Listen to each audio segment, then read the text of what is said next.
सही कुरान शरीफ़ के वास्ते मुझे इंसाफ़ कयो। SP साहब के मां कल भी कयो आहे बयान। उन खां बावजूदि अॼु मूं पुलिस आई आहे कि राहिब चांडियो पंहिंजी प्राइवेट कार में पुलिस खणी आयो आहे, जेका हिते इन इलाइक़े वासियुनि सभिनी ॾिठी आहे। शाम सिजल थे याज़ान महिल पुलिस आई आहे। हीअ क़ुरान आद मां हक़ थो ॻाल्हायां। मां पंहिंजा एवज़ा संग घुरिया आहिनि ऐं जेको मुंहिंजो घर साड़ाई क़ुरान आद मुंहिंजा घर साड़ाए छॾियईं, उहे मां घुर कई आहे। उन खां पोइ बावजूदि पाण कल टिकट कराए दुबई नवाब हलियो वियो।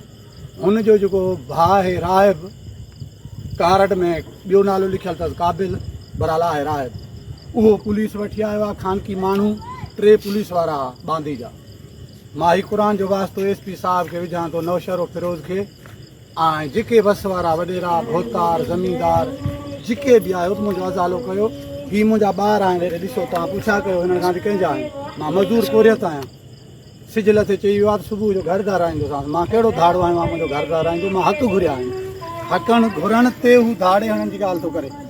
हाणे ही क़ुरान शरीफ़ जो वास्तो आहे नौशहर SP खे, DSP मोरे खे ऐं नवाब शाह बेनज़ीराबाद SP साहब खे। हिन क़ुरान ते इंक्वायरी कयो।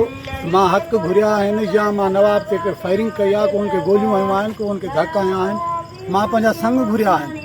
उन खां बावजूदि मुंहिंजा घर साड़ाई, मां उहे घुरिया आहिनि। क़ुरान आदर नवाब साड़ाया आहिनि। हिन क़ुरान ते नवाब ऐं राहिब ॿिन्हिनि साड़ाया आहिनि।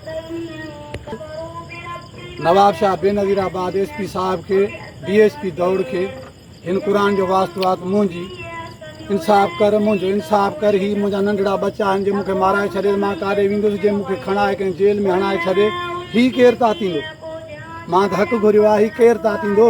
मां नवाब शाह जेके वस वारा आहिनि, मोरे में जेके वस वारा आहिनि, ज़मींदार भोतार, उन्हनि सभिनि खे हिन जो वास्तो थो ॾियां। हक़ करायो, हक़ करायो। रईस परवेज़ ॾारी खे चवां थो, रईस परवेज़ ॾारी, अब्दुल हक रईस वाहिद जमाली, हक़ करायो। हिन जे सदके हक़ करायो।